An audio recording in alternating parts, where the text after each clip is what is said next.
बेवफा है जो मैं जान जाता, तुझसे कभी भी दिल ना लगाता। तू बेवफा है जो मैं जान जाता, तुझसे कभी भी दिल ना लगाता। हेलो दोस्तों, आप सभी का स्वागत है आपके अपने YouTube channel PC online classes में। दोस्तों मैं हूं पवन यादव। दोस्तों आज के इस क्लास में आपको बताने वाले हैं कि इतिहास को कितने भागों में बांटा गया है ना। How many parts of history are divided, है ना। इतिहास को कितने भागों में बांटा गया है।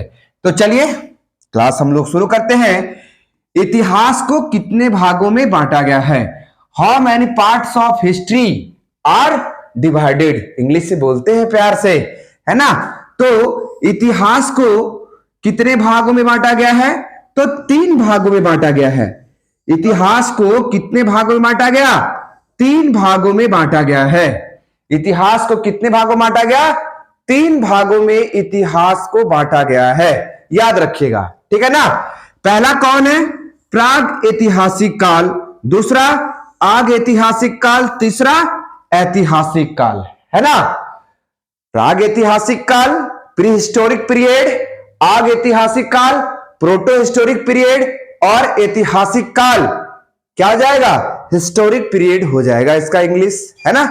तो मेरे प्यारे भाइयों बहनों, इतिहास को 3 भागों में बांटा गया है। पहला प्राग ऐतिहासिक काल, दूसरा आग ऐतिहासिक काल, और तीसरा ऐतिहासिक काल, है ना। तो चलिए अब हम लोग एक एक करके सभी डिफिनेशन को समझेंगे। पहला, प्राग ऐतिहासिक काल किसे कहते हैं, है ना। तो प्राग ऐतिहासिक काल हम उस काल को कहते हैं, प्राग ऐतिहासिक काल हम उस काल को कहते हैं, उस काल को कहते हैं जिस काल में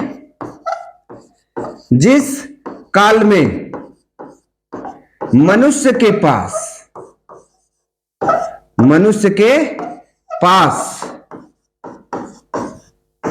पढ़ने लिखने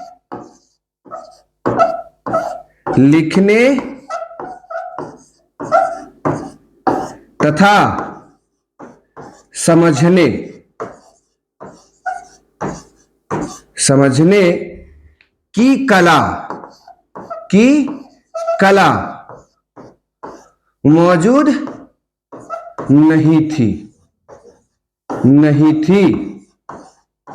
नहीं थी, उस काल को है ना प्राग ऐतिहासिक काल कहा जाता है ना। जिस काल में मनुष्य के पास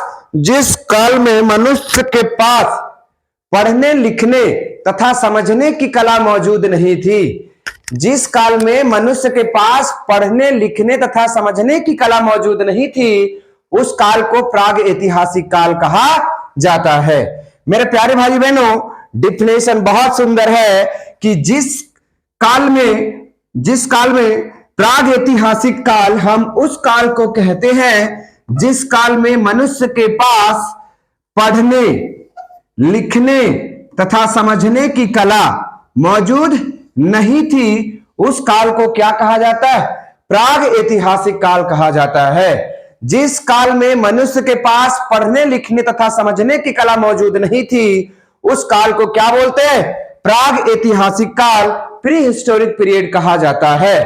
ठीक है ना, यह बात क्लियर होना चाहिए था। इसका डिफिनेशन आगे भी है। अब हम लोग समझेंगे आग ऐतिहासिक काल, है ना। आग ऐतिहासिक काल हम उस काल को कहते हैं, उस काल को कहते हैं जिस काल में मनुष्य के पास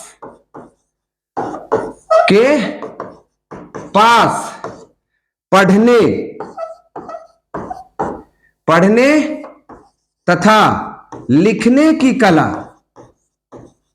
लिखने की कला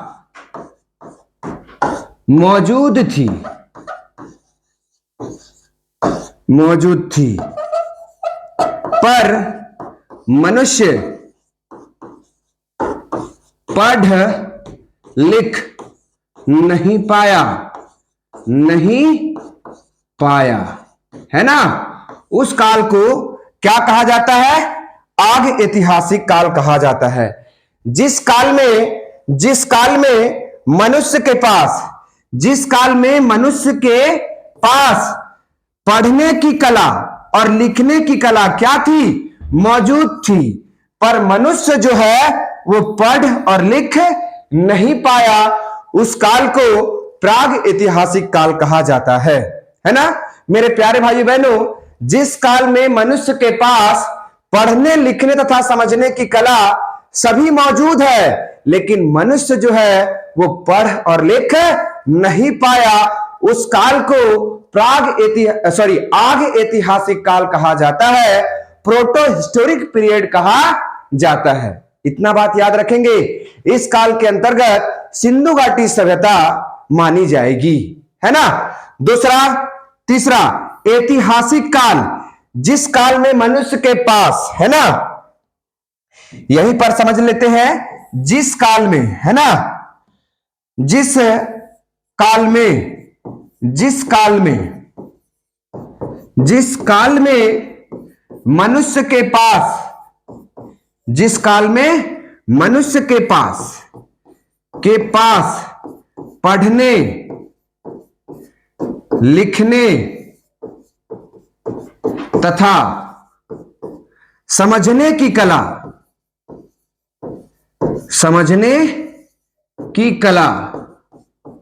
सभी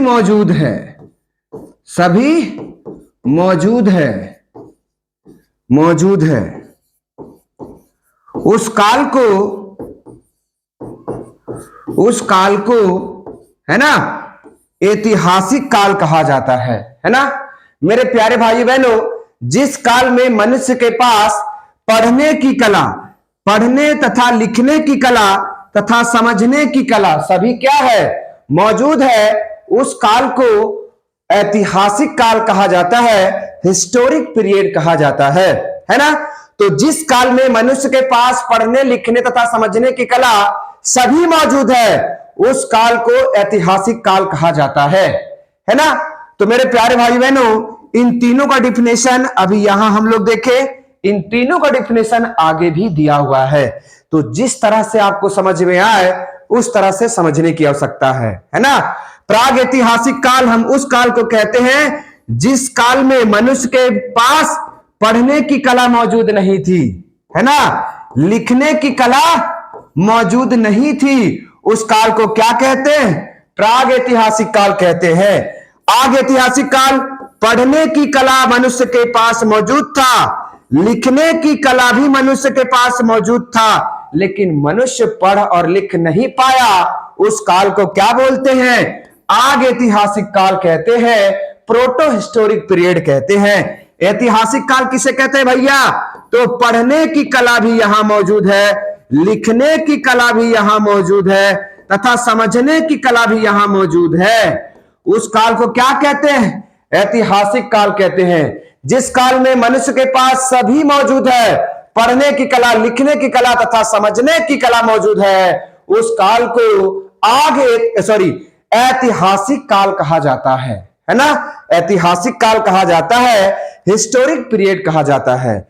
मेरे प्यारे भाई बहनों, ये धड़ाम से आपकी खोपड़िया में ये सारी बातें जाना चाहिए। चलिएगा आगे बढ़ते हम लोग। अब है ना, पहला समझेंगे प्राग ऐतिहासिक काल। हम लोगों ने एक परिभाषा देखा पहले, दूसरी परिभाषा को हम लोग देख लेते हैं, प्री हिस्टोरिक पीरियड, है ना। तो यह वह काल है जहां हमारे पास केवल पुरातात्विक स्रोत ही उपलब्ध है। इस कारण इस काल को प्राग ऐतिहासिक काल कहा जाता है ना। जिस काल में मनुष्य के पास सिर्फ और सिर्फ है ना, प्रतात्विक स्रोत ही उपलब्ध है, सिर्फ और सिर्फ प्रतात्विक स्रोत ही उपलब्ध है, उस काल को कहा जाता है क्या, प्राग ऐतिहासिक काल कहा जाता है। बात समझ में आया, ये पॉइंट समझ में आ गया। पहला डिफिनेशन, जिस काल में मनुष्य के पास पढ़ने लिखने तथा समझने की कला मौजूद नहीं थी, उस काल को क्या बोलते थे, प्राग ऐतिहासिक काल, प्री हिस्टोरिक पीरियड कहते थे।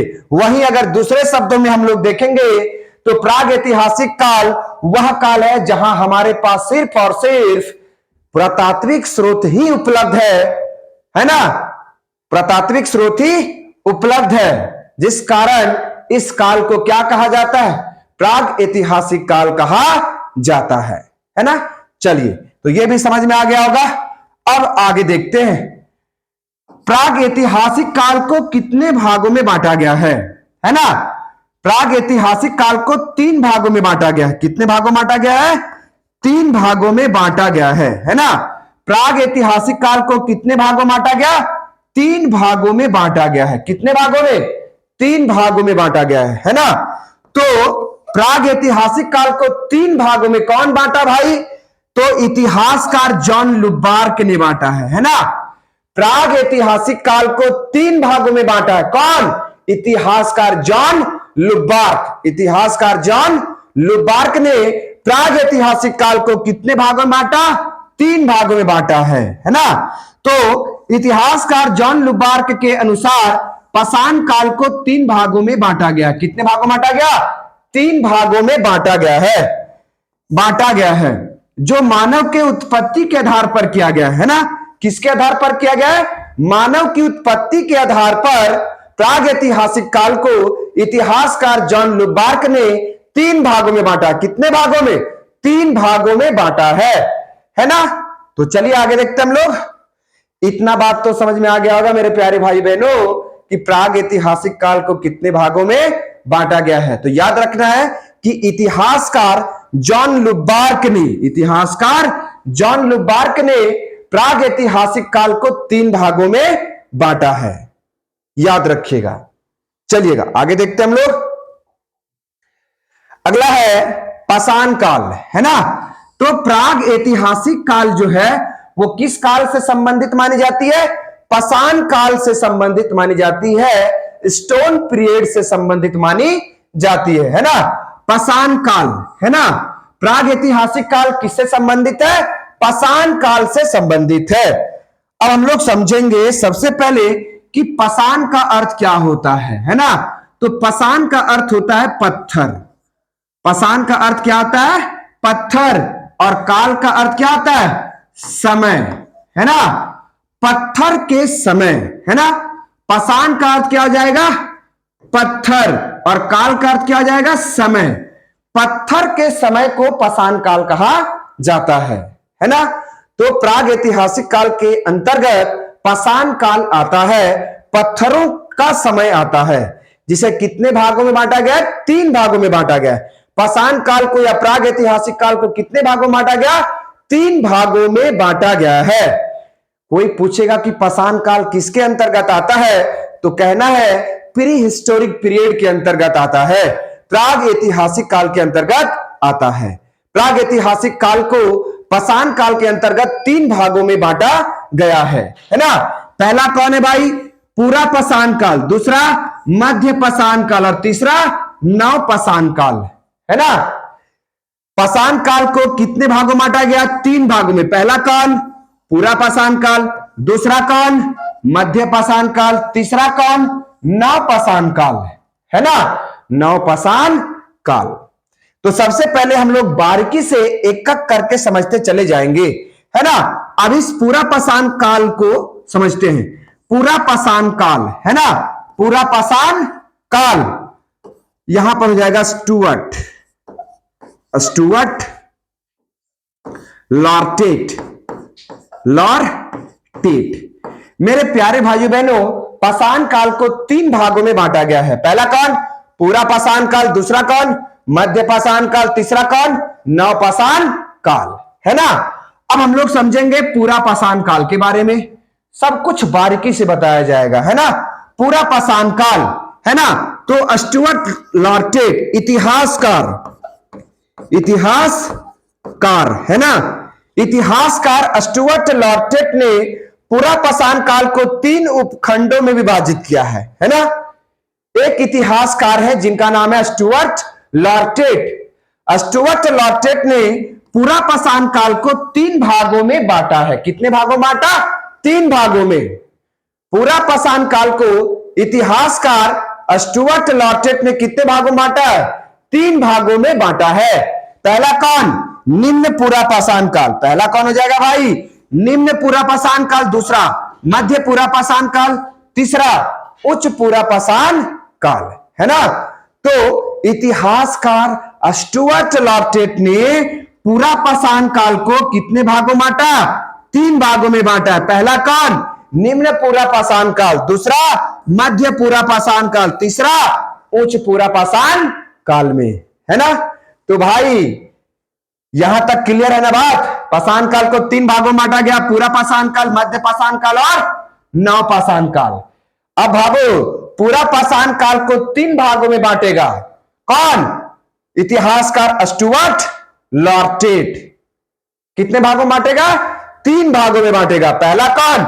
निम्न पूरा पाषाण काल, मध्य पूरा पाषाण काल और उच्च पूरा पाषाण काल। ये तीनों के तीनों किसके बेटे हैं? पूरा पाषाण काल के बेटे हैं। किसके बेटे हैं? पूरा पाषाण काल के बेटे हैं। पूरा पाषाण काल के, है ना। तो पूरा पाषाण काल को 3 भागों में बांटा इतिहासकार स्टुअर्ट लॉर्टेट ने, है ना। पूरा पाषाण काल का 3 गो बेटा है, लेकिन 2 गो का 1 को बेटा नहीं है। क्या करके करना है रे? मध्य पाषाण काल के और नव पाषाण काल के, है ना। इतना बात समझ में आ गया होगा क्लियर कि पूरा पाषाण काल को इतिहासकार स्टुअर्ट लॉर्टेट ने 3 भागों में बांटा। निम्न पूरा पाषाण काल, मध्य पूरा पाषाण काल और उच्च पूरा पाषाण काल में, है ना। चलिए मेरे प्यारे भाई बहनों आगे चलते हैं। अगला अब हम लोग समझेंगे पूरा पाषाण काल, है ना। पूरा पाषाण काल। तो मेरे प्यारे भाई बहनों पूरा का अर्थ होता है बड़े। पूरा का अर्थ क्या जाएगा? बड़े। पाषाण, पाषाण का अर्थ हो जाएगा पत्थर, है ना। पाषाण का अर्थ क्या जाएगा? पत्थर। और काल का अर्थ हो जाएगा समय। काल का अर्थ क्या जाएगा जी? समय। बड़े पत्थर के समय को पूरा पाषाण काल कहा जाता है रे रसगुल्ला, है ना। बड़े पत्थर के समय को पूरा पाषाण काल कहा जाता है ना। पूरा का अर्थ क्या जाएगा? बड़े। पाषाण का अर्थ क्या जाएगा? पत्थर। और काल का अर्थ क्या जाएगा? समय, है ना। तो बड़े पत्थरों के समय को पूरा पाषाण काल कहा जाता है।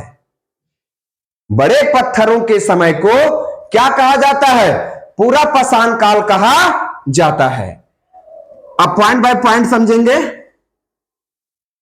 पूरा पाषाण काल वह काल कहलाता है जहां लोग बड़े बड़े पत्थरों का उपयोग किया करते थे और जंगलों में, नदियों के किनारे, पत्थरों के किनारे अपना निवास स्थान बनाते थे, है ना। मेरे प्यारे भाई बहनों ये मनुष्य के प्रारंभिक काल है, मनुष्य के उत्पत्ति के काल है। मनुष्य अभी जन्म ले रहा है ना। और मनुष्य जो है वो बड़े बड़े पत्थरों का उपयोग कर रहा है। मनुष्य जो है वो कहां रह रहा है? जंगलों में रह रहा है, नदियों के किनारे रह रहा है, गुफाओं के किनारे रह रहा है, झरनों के किनारे रह रहा है ना। तो पूरा पाषाण काल के जो मनुष्य हैं वो पशुओं को मारने के लिए बड़े पत्थरों का उपयोग किया करते थे। पूरा पाषाण काल के जो मनुष्य हैं ये कहां रह रहे हैं? गुफाओं में रह रहे हैं, झरनों के किनारे, नदियों के किनारे रह रहे हैं, जंगलों में रह रहे हैं। कौन? पूरा पाषाण काल के मनुष्य रह रहे हैं, है ना। मेरे प्यारे भाई बहनों ये पॉइंट क्लियर होना चाहिए था। दूसरा पॉइंट, इस काल के लोगों का जीवन सभ्य नहीं था, है ना। पूरा पाषाण काल के जो मनुष्य हैं उनका जीवन सभ्य नहीं था। पूरा पाषाण काल के मनुष्य पढ़ने नहीं जानते थे, लिखने नहीं जानते थे, उनका समझ उतना विकसित नहीं हुआ था। क्यों?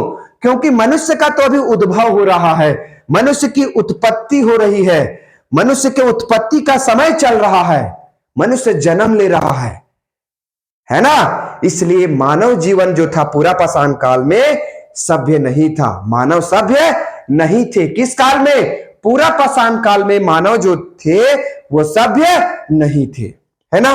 तो मेरे प्यारे भाई बहनों, ये भी पॉइंट समझ में आना चाहिए आपको। अगला पॉइंट, इस काल के लोग जीवन निर्वाह के लिए आखेट आसपास के जंगलों से करते थे, है ना, आसपास के, है ना। जो पूरा पाषाण काल के मनुष्य है वो आसपास के जंगलों से आखेट करते थे, मतलब बड़े पत्थरों से पशुओं को मारा करते थे और आसपास के जंगल में जो कुछ भी कंदमूल जड़ी बूटी मौजूद है ना, उसको खोद कर निकाल कर अपना जीवन निर्वाह करते थे, अपना जीवन जीने का काम करते थे। किस काल के लोग? पूरा पाषाण काल के लोग, है ना। यह भी पॉइंट क्लियर होना चाहिए। अगला पॉइंट है, पूरा पाषाण काल के लोग मौसम एवं जलवायु के आधार पर अग्रसर होंगे, है ना। मेरे प्यारे भाई बहनों, पूरा पाषाण काल के लोग अब धीरे धीरे विकसित अवस्था की ओर चले जाएंगे, है ना। जहां की जलवायु बेहतर होगी, जहां का मौसम बेहतर होगा, अब धीरे धीरे पूरा पाषाण काल के लोग आगे बढ़ेंगे, है ना, विकसित अवस्था की ओर जाएंगे। जहां की जलवायु अच्छी होगी, पूरा पाषाण काल के लोग वहां पलायन करेंगे। जहां का मौसम अच्छा होगा, जहां की मृदा अच्छी होगी, है ना, लोग वहां पलायन करेंगे। किस काल के लोग? पूरा पाषाण काल के लोग। किस आधार पर एक कदम आगे बढ़ाएंगे? कैसे मनुष्य आगे बढ़ेगा, कैसे मनुष्य अगले चरण में जाएगा, कैसे मनुष्य अगले काल में जाएगा? तो मौसम और जलवायु के आधार पर आगे बढ़ेगा, है ना, मौसम और जलवायु के आधार पर आगे बढ़ेगा। तो पूरा पाषाण काल के इतने सारे पॉइंट थे, ये बिल्कुल सब समझ में आना चाहिए था। ये मानव सभ्यता का उत्पत्ति काल माना जाता है ना। बड़े पत्थरों के समय को ही पूरा पाषाण काल कहा जाता है। आगे बढ़ते हैं, आगे बढ़े हम लोग। पूरा पाषाण काल के 3 बेटों के नाम बताए थे। कौन? स्टुअर्ट लॉर्टेट, इतिहासकार स्टुअर्ट लॉर्टेट ने। पहला कौन? निम्न पूरा पाषाण काल, दूसरा मध्य पूरा पाषाण काल और तीसरा उच्च पूरा पाषाण काल, है ना। तो पूरा पाषाण काल के 3 उपखंड हैं। पहला कौन? निम्न पूरा पाषाण काल, मध्य पाषाण काल और उच्च पूरा पाषाण काल। कोई दिक्कत नहीं यहां होना चाहिए। अब हम लोग समझते हैं पूरा पाषाण काल के मनुष्य निम्न पूरा पाषाण काल में पहुंच गए हैं, है ना। किस आधार पर पहुंच गए भैया? तो मौसम और जलवायु के आधार पर पहुंच गए, मौसम और जलवायु के आधार पर। किस काल में पहुंच गए? निम्न पूरा पाषाण काल में। किस काल के लोग? पूरा पाषाण काल के लोग, याद रखिएगा, है ना। चलिएगा, तो मेरे प्यारे भाई बहनों समझते हैं निम्न पूरा पाषाण काल को हस्त कुठार संस्कृति के नाम से जाना जाता है। इस काल के अंतर्गत क्रोड, है ना, क्रोड औजारों का प्रयोग किया गया, जैसे हस्त कुठार, है ना। मेरे प्यारे भाई बहनों, पूरा पाषाण काल के मनुष्य जैसे निम्न पूरा पाषाण काल में मौसम और जलवायु के आधार पर एक कदम आगे बढ़ाते हैं, बेहतर अवस्था की ओर जाते हैं, वैसे मनुष्य जो है वो हस्त कुठार, है ना, हाथ से बने हथियारों का उपयोग करना क्या कर देता है? शुरू कर देता है। तो हाथ से बने हथियारों का उपयोग मनुष्य किस काल में कर रहा है? निम्न पूरा पाषाण काल में कर रहा है ना। क्रोड का मतलब होता है मेरे प्यारे भाई बहनों, क्रोड का मतलब होता है धारीधार हथियार, है ना, धारीधार हथियार। और अब इन धारीधार हथियारों को हाथ से जो है वो उपयोग करना शुरू कर दिया। अब निम्न पूरा पाषाण काल के लोगों के पास थोड़ा सा, है ना, जो चोक बोलते हैं ना, धारीधार हथियार उनके पास आ गया। अब क्या करेंगे निम्न पूरा पाषाण काल के मनुष्य? इस धारीधार हथियार से पशुओं को आखेट करेंगे। आखेट का मतलब पशुओं को मारने का काम करेंगे, है ना। पहले अब आसानी से मारेंगे क्योंकि ये जो हथियार है वो क्या हो गया? चोक हो गया, धारीधार हो गया है ना। तो आसानी से पशुओं को अब मार पाएंगे। किस काल के लोग? निम्न पूरा पाषाण काल के लोग। अगर जड़ी बूटी को भी जंगल में खोदना होगा तो इस धारीधार हथियार से खोदेंगे आसानी से, है ना। तो मेरे प्यारे भाई बहनों, निम्न पुरापाषाण काल के जो लोग हैं वो हस्त कुठार हथियारों का उपयोग करना क्या कर दिए, शुरू कर दिए। किस काल के लोग, निम्न पुरापाषाण काल के लोग। अब निम्न पुरापाषाण काल के मनुष्य थोड़ा सा और इंटेलिजेंट हो जाएंगे, थोड़ा और विकास कर लेंगे ये लोग, तो अगले चरण में प्रवेश करेंगे और ये निम्न पुरापाषाण काल से कहां पहुंच गए, मध्य पुरापाषाण काल में। कहां पहुंच गए, मध्य पुरापाषाण काल में। यहां पर थोड़ा सा चोक है हथियार, यहां पर और धारीधार हथियार बनाएगा, है ना। यहां पर जो हथियार था ये थोड़ा सा जो है वो धारीधार है, लेकिन मध्य पाषाण काल में जैसे मनुष्य आएगा ये और धारधार हथियार बनाएगा, है ना। तो समझते हैं, मध्य पुरापाषाण काल में मनुष्य सल्क, है ना, मनुष्य जो है वो सल्क औजारों का उपयोग किया करता है, जैसे ब्लेड, है ना। अब मध्य पुरापाषाण काल के जो लोग हैं वो ब्लेड मतलब धारीधार हथियार का प्रयोग करना क्या कर दिया, शुरू कर दिया। किस काल के लोग, मध्य पुरापाषाण काल के लोग, है ना। अब मध्य पुरापाषाण काल के लोग एक कदम आगे बढ़ाएंगे और पहुंच जाएंगे कहां, उच्च पुरापाषाण काल में, है ना। तो समझते हैं इसको, उच्च पुरापाषाण काल के अंतर्गत मानव ने सल्क धारीधार उनको नुकीला भी बनाया, है ना। उच्च पुरापाषाण काल के जो मनुष्य है वो हथियारों को जो है मेरे प्यारे भाई बहनों वो और धारीधार बनाया और नुकीला बनाया, है ना। किस काल के लोग, उच्च पुरापाषाण काल के लोग। मेरे प्यारे भाई बहनों, इन हथियारों के बनाने के पीछे उनका मुख्य उद्देश्य था जीवन निर्वाह करना, है ना। पशुओं को आसानी से मारना, जंगल में जो जड़ी बूटी है उनको आसानी से खोदना, है ना। तो हथियारों का ही निर्माण हो रहा है यहां पर। कौन कर रहे हैं, तो इन सब काल के लोग कर रहे हैं। बात समझ में आया कि नहीं समझ में आया, कोई दिक्कत नहीं। अब उच्च पुरापाषाण काल के लोग मौसम और जलवायु के आधार पर आगे बढ़ेंगे। जहां उनको बेहतर मौसम और जलवायु मिलेगी लोग वहां पर अग्रसर होंगे, लोग उन समयों में उन काल में प्रवेश करने का काम करेंगे। तो चलिए आगे बढ़ते हम लोग। अब हम लोग अच्छा, उच्च पुरापाषाण काल का कुछ पॉइंट और रह गया है। इस काल के अंतर्गत ही मानव ने हड्डी तथा लकड़ी के औजार बनाए, है ना। उच्च पुरापाषाण काल के जो मनुष्य है मेरे प्यारे भाई बहनों वो हड्डी तथा लकड़ी के भी औजार बनाना क्या कर दिए, शुरू कर दिए। हड्डियों का औजार बनाना शुरू कर दिया। किस काल के लोग, उच्च पुरापाषाण काल के लोग। लकड़ी के हथियार बनाने शुरू कर दिए। किस काल के लोग, उच्च पुरापाषाण काल के लोग, है ना। अगला पॉइंट, उच्च पुरापाषाण काल का स्थल है लोहनादाला, है ना, जो उत्तर प्रदेश में है।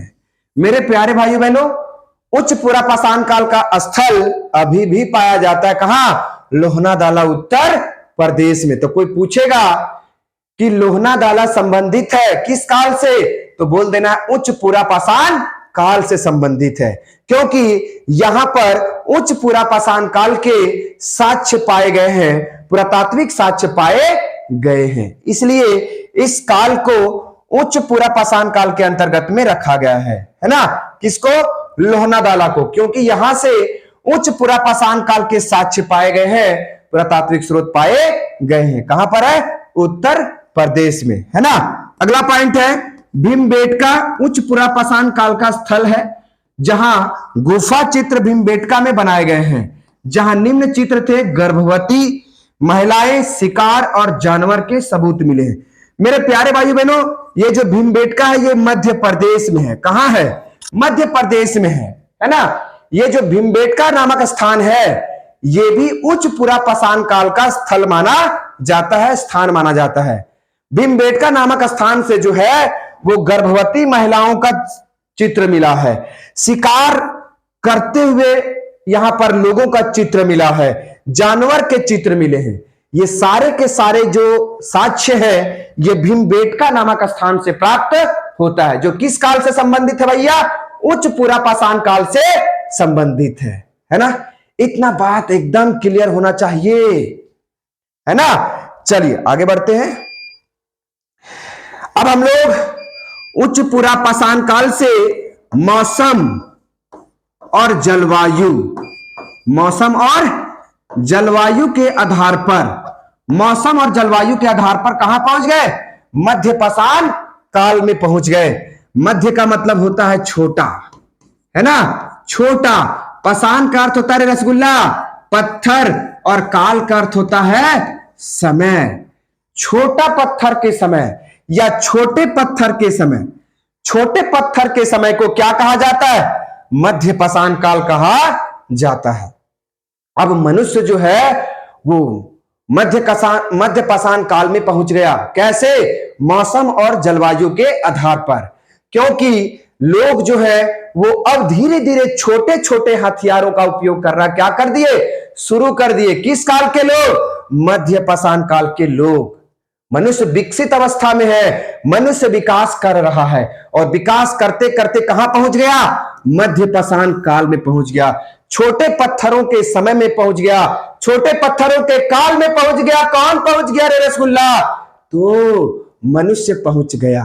आदिम कालीन मनुष्य पहुंच गया। मनुष्य डेवलपमेंट की ओर है, मनुष्य विकसित अवस्था की ओर है ना। चलिए आगे बढ़ते हैं। मध्य पाषाण काल को माइक्रोलिथ, आगे छोटे औजारों का समय कहा जाता है ना। मध्य पाषाण काल को माइक्रोलिथ एज कहा जाता है। छोटे पत्थरों, छोटे औजारों का समय कहा जाता है ना। तो मध्य पाषाण काल को माइक्रोलिथ एज कहा जाता है। छोटे छोटे पत्थरों का काल कहा जाता है, छोटे छोटे औजारों का काल कहा जाता है। किसको? मध्य पाषाण काल को। किसको? मध्य पाषाण काल को। याद रखिएगा मेरे प्यारे भाई बहनों, शानदार, जानदार, जबरदस्त आपको बेहतर तरीके से बताया जा रहा है ना। तो मध्य पाषाण काल के जो मनुष्य हैं वो छोटे छोटे औजारों का उपयोग करना अब क्या कर देंगे? शुरू कर देंगे। मध्य पाषाण काल को क्या कहा जाता है? माइक्रोलिथ कहा जाता है। याद रखिएगा, माइक्रो का मतलब छोटा और लिथ का मतलब पत्थर। छोटे पत्थरों के समय को मध्य पाषाण काल कहा जाता है ना। चलिए ये पॉइंट क्लियर होना चाहिए था। दूसरा पॉइंट, इस काल के दौरान मृदभांड का उपयोग किया गया। इसका साक्ष्य हमें चौपानी मांडू, है ना, यहां पर चौपानी होगा, चौपानी मांडू उत्तर प्रदेश तथा लंगनाथ गुजरात से प्राप्त होता है। मेरे प्यारे भाइयों बहनों, जो मध्य पाषाण काल के लोग हैं वो मृदभांड का उपयोग करना क्या कर दिए? शुरू कर दिए। मृदभांड का मतलब बेटा मिट्टी का बर्तन, है ना, मिट्टी का बर्तन। तो मध्य पाषाण काल के जो लोग हैं वो मिट्टी का बर्तन का निर्माण करना क्या कर दिए? शुरू कर दिए। जिसका साक्ष्य हमें कहां से मिला? चौपानी मांडू उत्तर प्रदेश से तथा लंगनाथ गुजरात से। मनुष्य विकसित अवस्था की ओर जा रहा है कि नहीं जा रहा है ना। मध्य पाषाण काल के जो लोग हैं वो मृदभांडों का उपयोग करना, मृदभांड को बनाना सीख लिए थे। किस काल के लोग? मध्य पाषाण काल के लोग, है ना।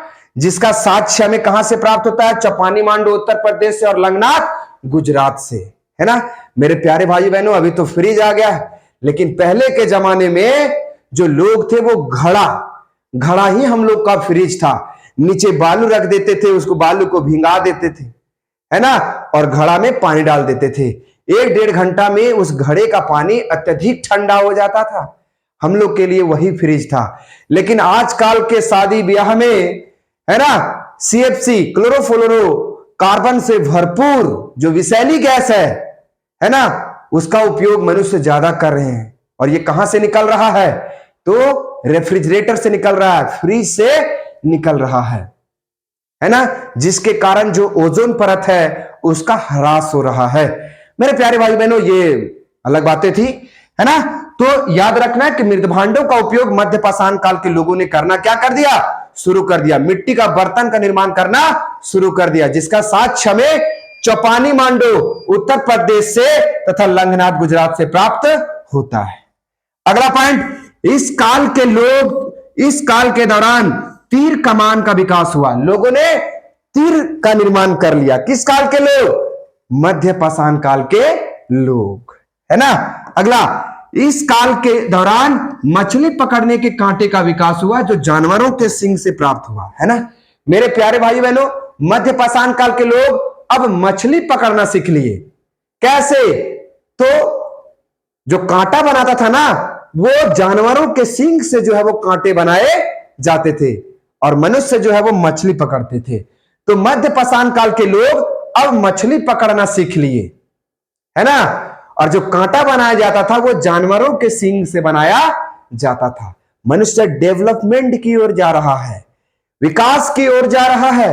मनुष्य धीरे धीरे क्या कर रहा है? आगे बढ़ रहा है ना मेरे प्यारे भाइयों बहनों।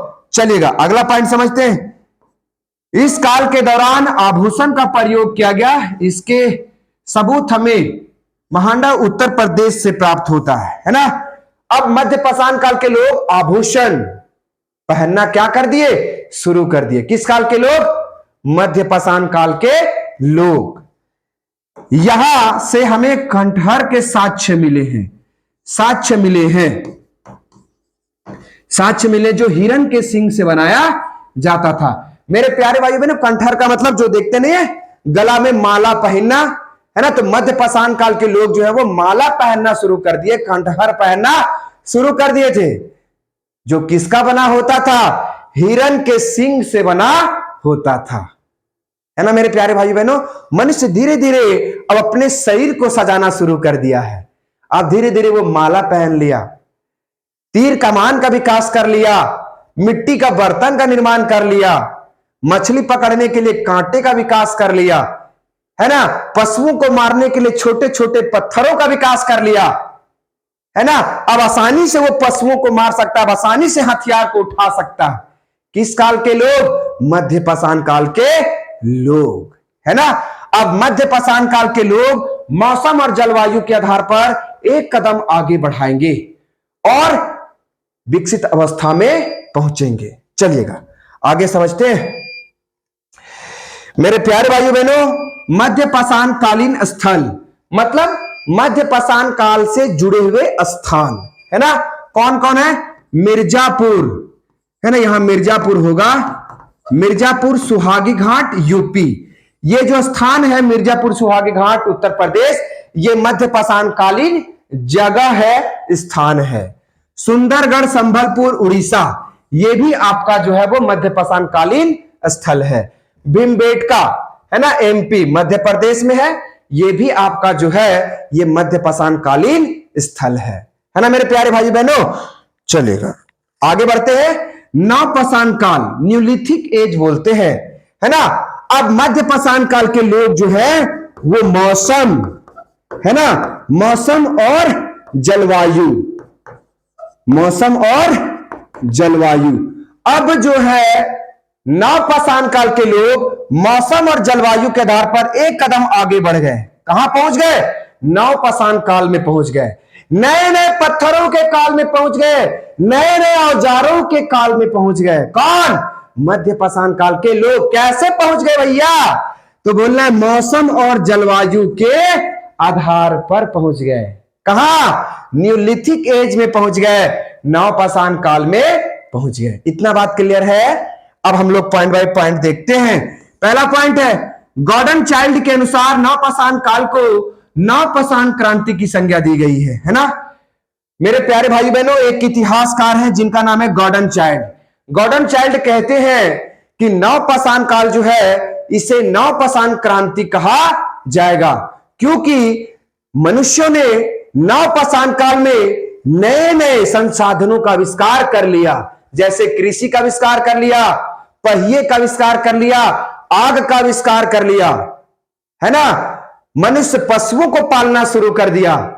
इन सभी आविष्कारों के कारण इतिहासकार गॉर्डन चाइल्ड जो है वो कहते हैं कि नव पाषाण काल जो है भैया वो नव पाषाण क्रांति के नाम से जाना जाएगा, है ना। तो गॉर्डन चाइल्ड के अनुसार नव पाषाण काल को नव पाषाण क्रांति की संज्ञा दी गई है। दूसरा पॉइंट है, इस काल के दौरान कृषि की शुरुआत हुई। कृषि के प्रथम साक्ष्य में पश्चिम एशिया से प्राप्त हुए हैं। मेरे प्यारे भाई बहनों, नव पाषाण काल के जो लोग हैं वो अब किसका विकास कर लिए? कृषि का विकास कर लिए, जिसका साक्ष्य कहां से मिलता है? पश्चिम एशिया से मिलता है, वेस्टर्न एशिया से प्राप्त होता है। है ना, खत्म। तो नवपाषाण काल के लोग कृषि का आविष्कार कर लिए। कृषि के साक्ष्य, यहां पर साक्ष्य होगा, कृषि का साक्ष्य भारत में मेहरगढ़ राजस्थान से प्राप्त हुआ है ना। नवपाषाण काल के लोग जो कृषि का आविष्कार किए थे उसका साक्ष्य अभी भी है, जिसका साक्ष्य हमें कहां से प्राप्त हुआ है, मेहरगढ़ राजस्थान से प्राप्त हुआ है, याद रखिएगा, है ना। इस काल के दौरान अन्नागार के साक्ष्य, यहां साक्ष्य सात हो गया है, साक्ष्य मेहरगढ़ राजस्थान से प्राप्त हुआ है। अन्नागार का मतलब होता है भोजन रखने का जगह, भोजन रखने वाले संसाधन को ही अन्नागार कहा गया है। भोजन रखने वाले संसाधन को ही क्या कहा गया है, अन्नागार कहा गया है। अनाजों के रखने वाले संसाधन को क्या कहा गया है, अन्नागार कहा गया है ना। तो नवपाषाण काल के लोग अन्नागार का विकास कर लिए, जहां पर अनाजों को रखा जाता था, है ना, जिसका साक्ष्य कहां से प्राप्त होता है रे, मेहरगढ़ राजस्थान से प्राप्त होता है ना। तो नवपाषाण काल के लोग अब अनाजों को रखने के लिए संसाधन का निर्माण कर लिए, जिसका नाम है अन्नागार, जहां पर अनाजों को रखा जाता है। तो किस काल के लोगों ने इसका विकास किया, नवपाषाण काल के लोगों ने, न्यूलिथिक एज के लोगों ने इसका विकास किया। मेरे प्यारे भाइयों बहनों, समझ में आ रहा है ना, कॉन्सेप्ट क्लियर होना चाहिए। चलिएगा आगे बढ़ते हैं। इस काल के दौरान पूर्ण जन्म की विचारधारा का सर्वप्रथम विकास हुआ, है ना। पूर्ण जन्म का मतलब नहीं कहते हैं कि अगर इस जन्म में हम लोग अच्छा कर्म करेंगे तो हमारा पुनर्जन्म होगा। इस पुनर्जन्म की विचारधारा का विकास कहां हुआ, नवपाषाण काल में हुआ। बुर्जहोम जम्मू कश्मीर से हमें मानव के साथ कुत्ते दफनाने के साक्ष्य प्राप्त हुए। बुर्जहोम एक स्थान है जो जम्मू कश्मीर में है, यहां से मानव के साथ कुत्ते को भी दफनाया जाता था, इसके साक्ष्य प्राप्त हुए हैं। तो नवपाषाण काल के जो लोग हैं वो मानव के साथ कुत्ते को भी दफनाने का काम करते हैं, जिसका साक्ष्य अभी भी प्राप्त होता है। कहां से, बुर्जहोम कश्मीर से प्राप्त होता है, ठीक है ना। चलिएगा अगला पॉइंट है पहिए का आविष्कार नवपाषाण काल के अंतर्गत में हुआ। मनुष्य जो है वो पहिए का आविष्कार कर लिया, किस काल में, नवपाषाण काल में। सग्गड़ का निर्माण कर लिया मनुष्य, किस काल में, नवपाषाण काल में, याद है। अगला, अगिया का आविष्कार कर लिया मनुष्य, है ना। आग का आविष्कार कर लिया मनुष्य, कहां, नवपाषाण काल के मनुष्य, नवपाषाण काल के लोग आग का आविष्कार कर लिए। इतना महत्वपूर्ण काम किया नवपाषाण काल के लोगों ने, है ना। आग का आविष्कार जो है मेरे प्यारे भाई बहनों, वो जावा मानवों ने किया था। किस लोगों ने किया था, जावा मानवों ने आग का आविष्कार किया था। आग का आविष्कार किसने किया, जावा मानवों ने किया था। मेरे प्यारे भाई बहनों, ये मानव के उत्पत्ति के काल हैं, मानव के विकसित अवस्था के काल हैं। मानव कैसे आगे बढ़ा हम लोग यहां तक देखे, ठीक है ना। कैसे मनुष्य अपना विकास कर रहा है, कैसे मौसम और जलवायु के आधार पर मनुष्य चरणबद्ध तरीके से अपना विकसित अवस्था को प्राप्त कर रहा है ना। तो मेरे प्यारे भाई बहनों, हमें आशा होगा कि यहां तक आपको समझ में बेहतर तरीके से आया होगा। तो चलिए आगे बढ़ते हैं। अब इतिहास को कितने भागों में बांटा गया, तो 3 भागों में बांटा गया था। पहला प्राग ऐतिहासिक काल जो उतना लंबा चला, दूसरा कौन आ गए, दूसरा आग ऐतिहासिक काल, है ना, प्रोटो हिस्टोरिक पीरियड, जिस काल में मनुष्य के पास पढ़ने लिखने की कला थी लेकिन मनुष्य पढ़ और लिख नहीं पाया, उस काल को आग ऐतिहासिक काल कहा जाता है। शुरू में बताया गया था डिफिनेशन, यहां पर अलग डिफिनेशन है ना। यह वह काल है जहां हमारे पास पुरातात्विक साक्ष्य तथा साहित्यिक साक्ष्य, है ना, पुरातात्विक साक्ष्य तथा साहित्यिक साक्ष्य उपलब्ध है, परंतु केवल पुरातात्विक साक्ष्य को ही समझ सकते हैं तथा साहित्यिक साक्ष्य को नहीं। इसलिए इस काल को आग ऐतिहासिक काल कहा जाता है ना। मेरे प्यारे भाई बहनों, सीधी सी बात है, आग ऐतिहासिक काल में पुरातात्विक साक्ष्य भी उपलब्ध है, पुरातात्विक साक्ष्य भी उपलब्ध है और साहित्यिक साक्ष्य भी उपलब्ध है, लेकिन हम मनुष्य जो आग ऐतिहासिक काल के मनुष्य हैं वो सिर्फ और सिर्फ पुरातात्विक स्रोत को ही समझ पाए, साहित्यिक स्रोत को नहीं समझ पाए। इसलिए इसे आग ऐतिहासिक काल कहा जाता है। कोई दिक्कत नहीं। आग ऐतिहासिक काल के मनुष्य सिर्फ और सिर्फ पुरातात्विक स्रोत को ही समझ पाया, है ना, पुरातात्विक स्रोत को ही समझ पाया, साहित्यिक स्रोत को समझ नहीं पाया, साहित्यिक स्रोत को समझ नहीं पाया, जिस कारण इस काल को क्या कहते हैं, आग ऐतिहासिक काल कहते हैं। जिस काल के मनुष्य के पास पुरातात्विक साक्ष्य साहित्यिक साक्ष्य दोनों उपलब्ध है, लेकिन मनुष्य सिर्फ और सिर्फ पुरातात्विक साक्ष्यों को ही समझ पाया, साहित्यिक स्रोतों को समझ नहीं पाया, जिस कारण इस काल को क्या कहा गया, आग ऐतिहासिक काल कहा गया, प्रोटो हिस्टोरिक पीरियड कहा गया, है ना मेरे प्यारे भाई बहनों। सिंधु घाटी सभ्यता इस काल से संबंधित है ना, सिंधु घाटी सभ्यता जो है वो आग ऐतिहासिक काल से संबंधित है ना, क्योंकि इस काल में जो कुछ भी पाया गया है उसको अभी तक पढ़ कोई भी व्यक्ति नहीं पाया है ना, याद रखिएगा। अगला, इस काल का इतिहास बदल भी सकता है ना, आग ऐतिहासिक काल का जो इतिहास है वो बदल भी सकता है ना। जो सिंधु घाटी सभ्यता में अभिलेख पाए जा रहे हैं, अगर उनको पढ़ने में इतिहासकार कामयाब हो जाते हैं तो इतिहास बदल भी सकता है। तो इतना समझ में आया ना, आगे ऐतिहासिक काल समझ में आया, प्रोटो हिस्टोरिक पीरियड, जिस काल में सिर्फ और सिर्फ मनुष्य के पास, है ना, पुरातात्विक स्रोतों का ही समझ है, साहित्यिक स्रोतों का समझ नहीं है, लिखित रूप में जो साधन मौजूद है उसका समझ नहीं है, उस काल को क्या बोलते हैं, आग ऐतिहासिक काल कहते हैं, है ना। आगे बढ़ते हैं। अगला मेरे प्यारे भाई बहनों, ऐतिहासिक काल हिस्टोरिक पीरियड, यह वह काल है जहां हमारे पास पुरातात्विक साक्ष्य तथा साहित्यिक साक्ष्य उपलब्ध है तथा हम दोनों को ही पढ़ सकते हैं, इस कारण इस काल को ऐतिहासिक काल कहा जाता है। मेरे प्यारे भाई बहनों, पुरातात्विक स्रोत प्लस साहित्यिक स्रोत, है ना, पुरातात्विक स्रोत तथा साहित्यिक स्रोत, साहित्यिक स्रोत